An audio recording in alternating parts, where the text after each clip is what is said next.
Morning बुआ जी। इतनी सुबह सुबह कहाँ से आ रही हो?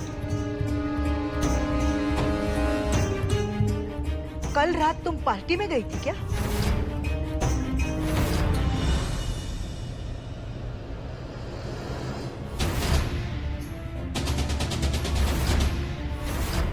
तुम्हारी हिम्मत कैसी हुई हमारे मना करने के बावजूद इस चौखट को पार करने की? हमारा आदेश नियम होता है और उस नियम का उल्लंघन किया तुमने।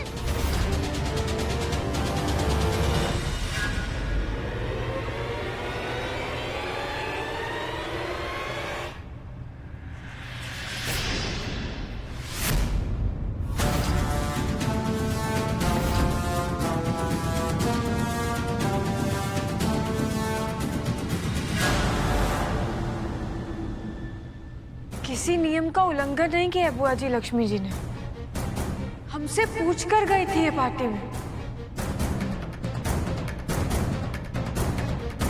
और बुआ जी गलती से ही सही, पर आप एक नियम का उल्लंघन करने जा रही थी। इस घर का एक नियम है बुआ जी कि इस घर में कभी भी कोई भी किसी औरत का अपमान नहीं कर सकता, और ये नियम हमने नहीं बनाया बुआ जी। हमारे पति आपके लल्ला जिंदल साहब ने बनाया।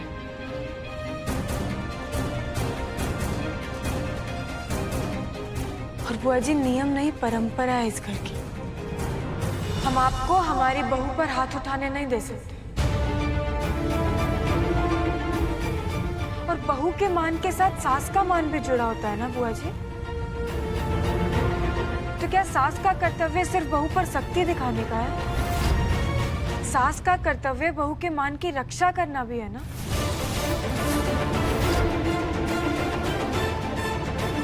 अब तू हमें सिखाएगी? तू हमें सिखाएगी बहू का मान क्या होता है, परिवार का सम्मान क्या होता है? तू सिखाएगी? हम अरे तेरे अक्ल पे तो पर्दे पड़े हुए हैं। ये होता है परिवार का सम्मान? देख देख इसे। बहू का मान तब होता है जब परिवार का सम्मान होता है। जिन परिवार की बहुएं रात भर पार्टी में नाच कर सुबह घर लौटती है, उन परिवारों की कोई इज्जत नहीं होती। हमारे मना करने के बावजूद तेरी हिम्मत कैसी हुई इसको पार्टी में जाने की अनुमति देने की? बोल गुड्डन, बोल, चुप क्यों हो? आज जिंदल खानदान के इज्जत पे तेरी दोस्त ने जो दाग लगाया है उसकी जिम्मेदार तू है गुड्डन, सिर्फ तू।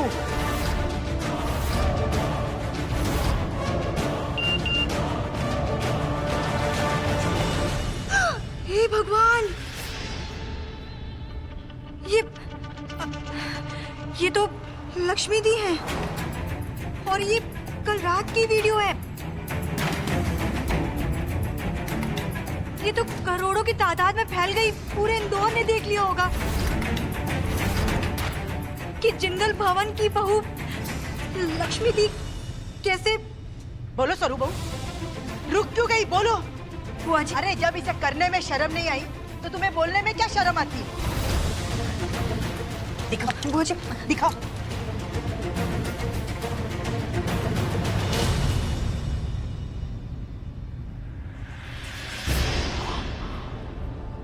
देखो,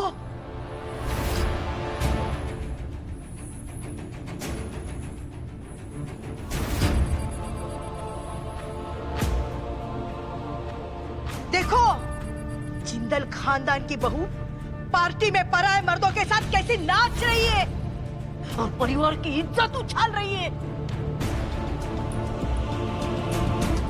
क्या हुआ गुड्डन, चुप क्यों हो? अपने दोस्त के करतूत पे कुछ नहीं बोलेगी तू? देख लिया दोस्ती का नतीजा। गुड्डन ऐसे चलाने वाली थी इस परिवार को, यही मिसाल देगी अपनी बहुओं को?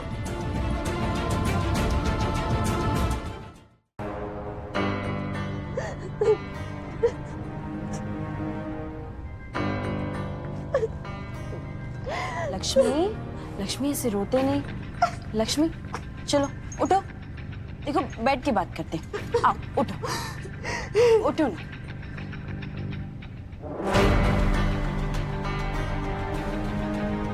लक्ष्मी ऐसे रोते नहीं, आंसू पोंछो, रोना बंद करो, शांत हो जाओ। लक्ष्मी कुछ याद आया? तुम ही आई थी ना मेरे पास, तुम्हारी सास तुम्हारी दोस्त की जीत का जश्न मनाने। बस उसी तरह आज मैं आई हूं, तुम्हारी उसी सास उसी दोस्त की हार का जश्न मनाने।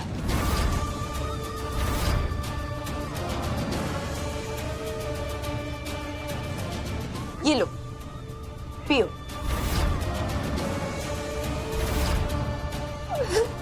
अरे लक्ष्मी ऐसा वैसा कुछ नहीं है, नींबू पानी है। शायद इसे पी के गुड्डन की दोस्ती का जो नशा चढ़ा है ना वो उतर जाए। हाँ लो पियो, पियो लक्ष्मी पियो, अच्छा है पियो। उतरा नशा, आया होश।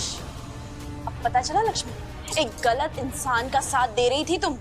अगर तुम्हारी दोस्ती तुम्हारे सास से नहीं हुई होती ना तो ये जो तुम्हारा हाल है वो नहीं हुआ होता। अगर गुड्डन तुम्हारी दोस्त सास नहीं एक सख्त सास होती ना तो कल रात वो सब तुम्हें हरगिज नहीं करने देती। और आज वरदान जी के साथ तुम्हारा रिश्ता नहीं टूट रहा होता लक्ष्मी।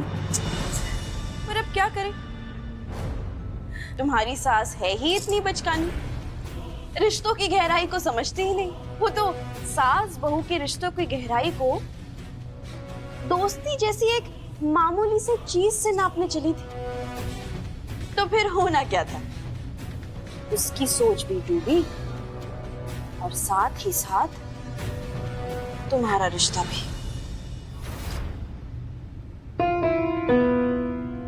देखो लक्ष्मी, तुम मानो या ना मानो, ये जो तुम्हारी हालत हो रही है ना ये सिर्फ उस गुड्डन की वजह से।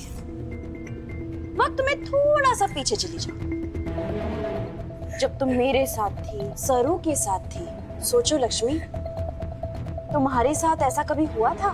नहीं ना, कितनी भी कोशिश कर ले, एक सास हमेशा एक सास ही रहती है, दोस्त कभी नहीं बन पाती।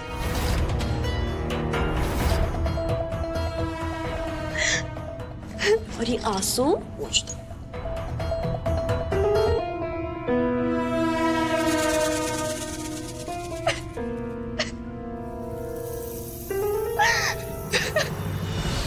बंद कीजिए अपनी दोस्ती का नाटक। आप जानती हैं आपकी दोस्ती के लिए क्या कीमत चुकाई है मैंने? मैं बताती हूँ आपको। ये देखिए, मेरा पति, मेरे रिश्ते सब कुछ छिड़ गए सिर्फ आपकी दोस्ती की वजह से। इससे अच्छा तो होता कि आप एक सख्त सास बन गई होती, कम से कम मुझे रोक तो लिया होता। ये गलती तो नहीं होती मुझसे, मेरा तलाक तो नहीं हो रहा होता। अगर आपकी दोस्ती की यही कीमत है ना, नहीं चाहिए मुझे आपकी दोस्ती।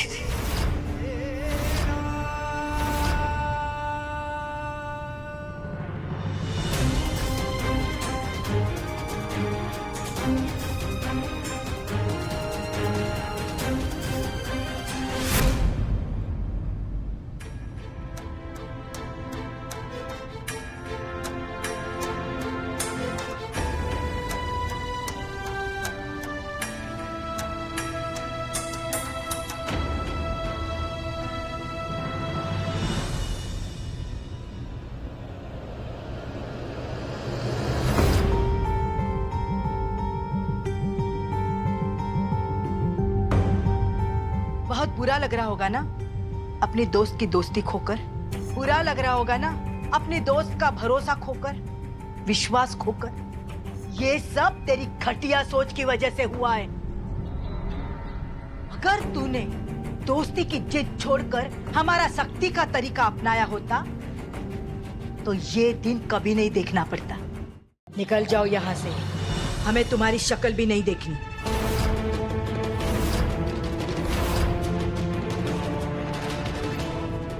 मैंने क्या किया बुआ जी?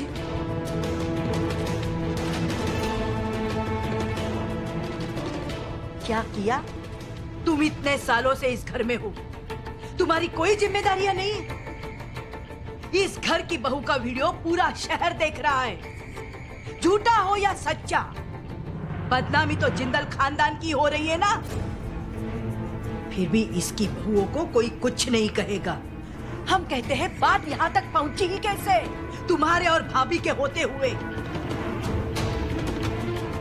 तुम तो बड़ी समझदार बनती हो ना। उस कुत्तन के सामने किसी का कुछ क्यों नहीं चलता? क्यों सब कमजोर पड़ जाते हैं उसके सामने?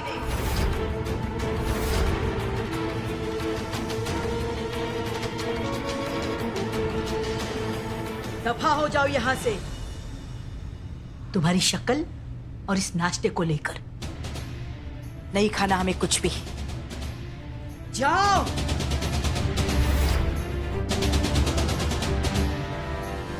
और जाते जाते दरवाजा बंद कर लेना।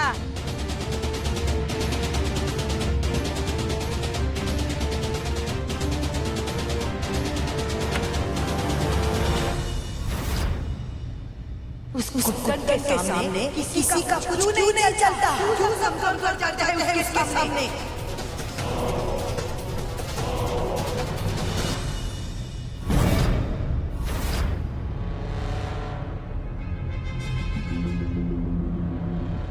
बुआ जी ने जो कहा वो सारी बातें सुन ली है मैंने।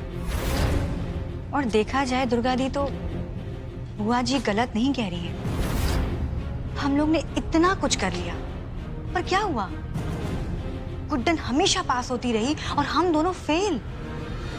मानो या ना मानो दुर्गा दी, हम लोग गुड्डन के आगे बहुत कमजोर हैं।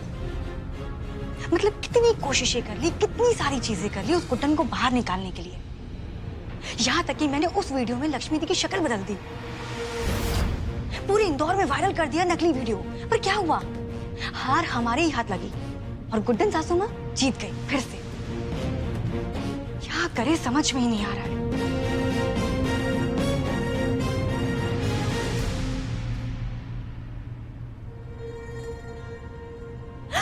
दुर्गा दी क्या कर रही है? मेरा हाथ जल रहा है। पागल हो गई हो क्या? छोड़ो दुर्गा दी। अरे हाथ जल रहा है मेरा। पागल नहीं हुई हूं मैं, तुम्हारी आंखें खोल रही हूं। तुम अपने आप को समझती क्या हो? तुमने कैसे सोच लिया कि इतना बड़ा प्लान तुम अकेले पूरा करोगे?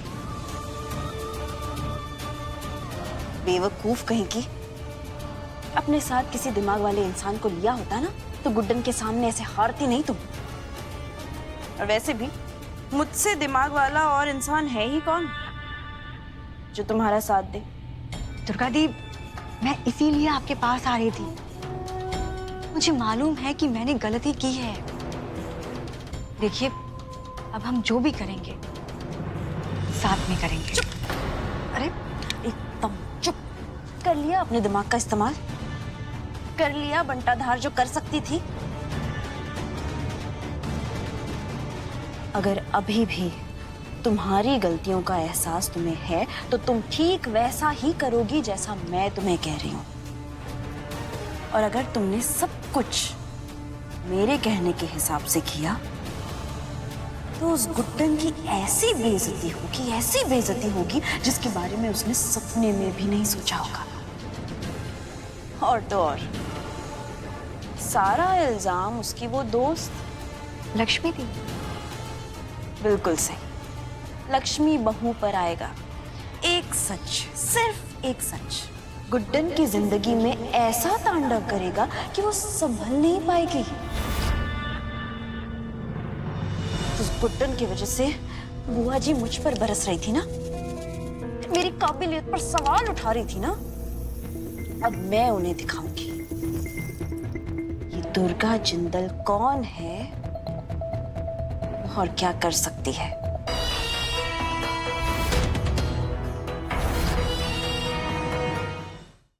आप लोग जैसा सोच रहे हैं वैसा ना ही है और ना ही कभी हो सकता है। गुड्डन और मेरे बीच में जो रिश्ता है वो एक आम पति पत्नी का रिश्ता नहीं है और ना ही कभी हो सकता है।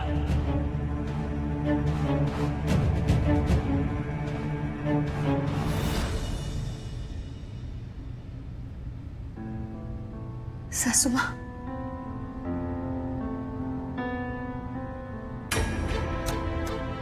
मुझे माफ कर दीजिए। आपने इतना कुछ किया मेरे लिए और मैं ना आपकी अच्छी बहू बन पाई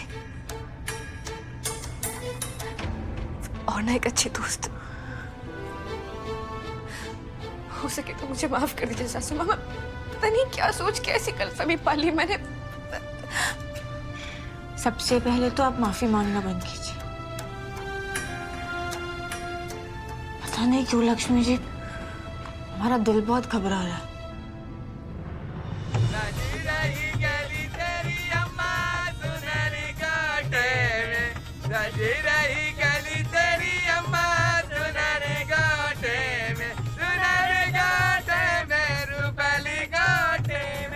सज रही गली तेरी अम्मा सुनरी गाटे में, रुपली गाटे में साड़ी दोगी क्या? अरे देखिए, अरे मेरी बात सुनिए, ऐसा नहीं है। देखिए ऐसा कुछ नहीं है। अरे जो आप सोच रहे हैं वो कुछ नहीं है। जैसे आप सोच रहे हैं वैसा नहीं है सासू माँ। हाय हाय, इस घर में देखना बहुत जल्द खुशियां आने वाली हैं और भगवान करे तेरी जैसी सुंदर ही लड़की जन्म ले यहाँ। हाँ देखिए वो एक मिनट, किसने बुलाया आपको? हमने कहा था इन्हें आने के लिए।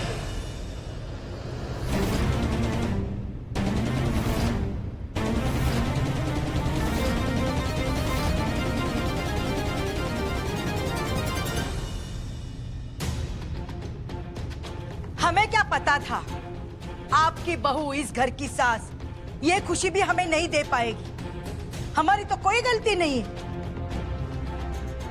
सासू माँ की इस दोस्त को भी यही लगा था। सब इसकी बेवकूफी का नतीजा है।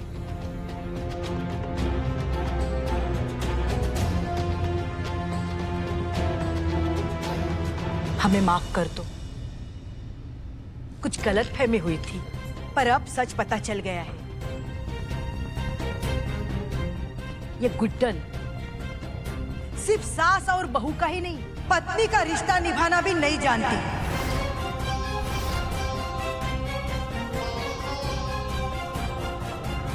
अब क्या? अब जब ये माँ ही नहीं बन रही है तो आशीर्वाद देने की जरूरत ही नहीं है। फिर से एक बार हम आप सबसे माफी मांगते हैं। हमारी गलती थी जो हमने आपको बुला लिया। अब जब आप आ ही गए हैं तो एक एहसान कर दीजिए। इसे आप ले जाइए। अब इसका हमें कोई फायदा नहीं है। शायद आपके ही किसी काम में आ जाए। गुड्डन, ये शुभ काम तू ही कर दे। अपने हाथों से सारा सामान इन्हें दे दे।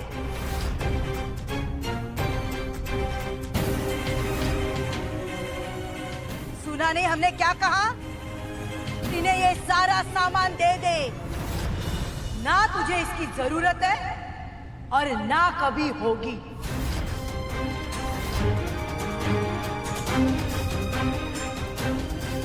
बुआ जी, आप ऐसे क्यों कह रही हैं? ये सब तो एक गलतफहमी की वजह से हुआ है ना? क्या बुआ जी, कहाँ की बात कहाँ ले गई आप? हम बात कर लेते हैं।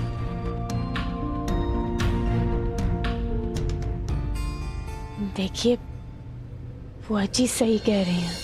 कुछ गलतफहमी हो गई थी। आप हमारी एक मदद कर देंगे प्लीज? आप ये सामान ले जाइए और किसी जरूरतमंद को दे दीजिएगा। इतना कर देंगी ना हमारे लिए? क्यों नहीं मेरी लाडो, तेरी तो शक्ल देख के ही लगता है मुझे तेरे ऊपर भगवान का हाथ है। और फिर भी मैं तुझे आशीर्वाद देती और जल्द ही ये गलतफहमी सच में बदल जाएगी। और देख लेना, बहुत जल्द किलकारियों से गूंजेगा तेरा ये आंगन।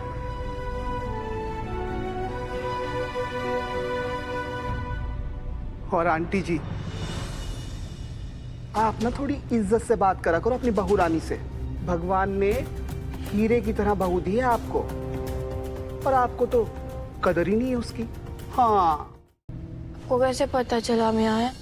दोस्त हो तुम्हारा, और एक अच्छे दोस्त को अपने दोस्त के सारे सीक्रेट्स पता होते हैं। कि हमारे सवाल का जवाब नहीं हुआ। हमारे सवाल का जवाब तुम्हारी बातों में ही है गुड्डन। तुम्हें याद है तुमने मुझे एक बार बताया था कि जब तुम बहुत छोटी थी तो तुम्हारी माँ ने तुम्हें किसी बात पर बहुत डांट दिया था और तुम इतना उदास हो गई थी कि तुम अलमारी में जाकर छुप गई थी। आज शायद तुम जिंदगी में दूसरी बार उतना उदास हुई हो, शायद सबसे ज्यादा उदास। तो तुम कहाँ मिलोगी ये तो ऑब्वियस था ना। हमारी इतनी बड़बड़ करने के बाद भी आपको हमारी बात याद रहती है? तुम्हारी इस बड़बड़ में ही तो तुम कितनी बार समझदारी की बातें भी कर जाती हो गुड्डन। कुछ नहीं करते हैं। करती हो, और तुम्हें अपनी ये समझदारी बुआ जी को दिखानी होगी। हमें नहीं लगता कि बुआ जी कुछ गलत कह रही है। सब सच ही तो कहा ना, ना ही तो हम एक अच्छी सास बन पाए, ना ही एक अच्छी बहू, और ना ही एक अच्छी पत्नी। लेकिन ये उनका सच है, गुड्डन का सच नहीं है। तुम्हें बुआ जी के सामने अपने सच को लाना होगा। दुनिया की नजरों से हटकर अपनी नजरों में तुम्हें खुद को साबित करना होगा। गुड्डन, प्रॉब्लम्स ना परछाइयों की तरह होती है, ना उनसे कभी पीछा छुड़ाया जा सकता है, ना ही उनसे कहीं भागकर दूर जाया जा सकता है। पर हाँ, उनका सलूशन निकालकर उनके साथ चला जरूर जा सकता है। और वैसे भी उनसे भागकर हासिल क्या करोगे तुम? यूं डर कर, परेशान होकर कब तक कबर्ड में छुपी रहोगी? तुम बुआ जी को गलत साबित करना चाहती हो ना, तो तुम्हें खुद पर भरोसा रखना होगा। तुम्हें उनको साबित करके दिखाना होगा कि क्यों तुम्हारा तरीका भी सही है, कि एक सास और बहू दोस्त बन के रह सकते हैं, कि एक पति और पत्नी का रिश्ता सिर्फ एक फिजिकल रिश्ते पे डिपेंड नहीं करता है। और वैसे भी ये एक पति और पत्नी के बीच की बात है, इन्हें जग जाहिर नहीं किया जाता। आज ये सवाल एक पत्नी, एक बहू, एक सास से किए गए हैं ना, तो उसका जवाब भी एक पत्नी, एक सास और एक बहू ही देगी। तुम दोगी इनका जवाब। तो नहीं, पर मैंने लगता आपकी मदद के बिना हो पाएगा। बिल्कुल ऐसा ही एक चूजे, यानी कि मुर्गी के बच्चे को लगा था। मतलब? पता है गुड्डन, बचपन में हमारे घर के पास एक पेड़ के नीचे एक मुर्गी ने एक अंडा दिया था, जिसमें से एक मुर्गी का बच्चा बाहर आने की कोशिश कर रहा था अपने दम पर, जैसे होता है। बहुत मुश्किल हो रही थी उसे, बहुत स्ट्रगल कर रहा था वो, और दूर बैठे एक छोटे से बच्चे ने ये प्रोसेस देखा और उसको लगा कि जाकर चूजे की मदद की जाए, और उसने जाके उस अंडे की शेल को जरा सा तोड़ दिया उसकी हेल्प करने के लिए। हाँ। लेकिन पता है क्या हुआ? क्या हुआ? वो मुर्गी का बच्चा मर गया। और ये बात जब उस छोटे से बच्चे ने घर जाके अपने पापा को बताई रोते हुए, तो उसके पापा ने उसको तब समझाया कि अंडे की परत को तोड़ के बाहर निकलना ये एक चूजे के पैदा होने का प्रोसेस होता है। अब ये बात वो छोटा सा बच्चा तो नहीं जानता था, वो तो बस उसकी मदद करना चाहता था एक दोस्त होने के नाते। लेकिन दोनों ही अनजान थे कि जिंदगी में हमारे जो स्ट्रगल्स होते हैं ना, वो हमें खुद करने होते हैं। आप एक दूसरे के साथ खड़े रह सकते हैं मदद करने के लिए, पर अंत में करना खुद को ही पड़ता है। पता है वो छोटा बच्चा कौन था? आप? हाँ, मैं। गुड्डन, आज बुआ जी ने जो तुम्हारे आसपास ये अंडे की शेल, ये परत बना दी है ना, इसको तोड़ के बाहर तुम निकलोगे। I am always there with you, तुम्हें सपोर्ट करने के लिए, तुम्हें मोटिवेट करने के लिए, तुम्हारा दोस्त बन के तुम्हारे साथ खड़े रहने के लिए। पर करना तो तुम्हें ही पड़ेगा ना। तुम्हें साबित करके दिखाना होगा गुड्डन कि रिश्ता चाहे जो भी हो, वो सास और बहू का रिश्ता हो, एक पति और पत्नी का रिश्ता हो, या कोई भी, दोस्ती बहुत जरूरी है। क्योंकि ये दोस्ती ही होती है जो किसी भी रिश्ते की ढाल बनकर खड़ी रहती है। और सिर्फ इसीलिए क्योंकि हमारे बड़े बुजुर्गों ने कुछ रीति रिवाज, कुछ परंपराएं बना दी हैं, ये जरूरी नहीं है कि हम आंख और दिमाग बंद करके उनको जिंदगी भर बस फॉलो करते रहे। तुम्हें जाकर बुआ जी को यह साबित करना होगा कि तुम्हारा विश्वास भी सही है get up and go prove yourself Guddan. तुमसे हो पाएगा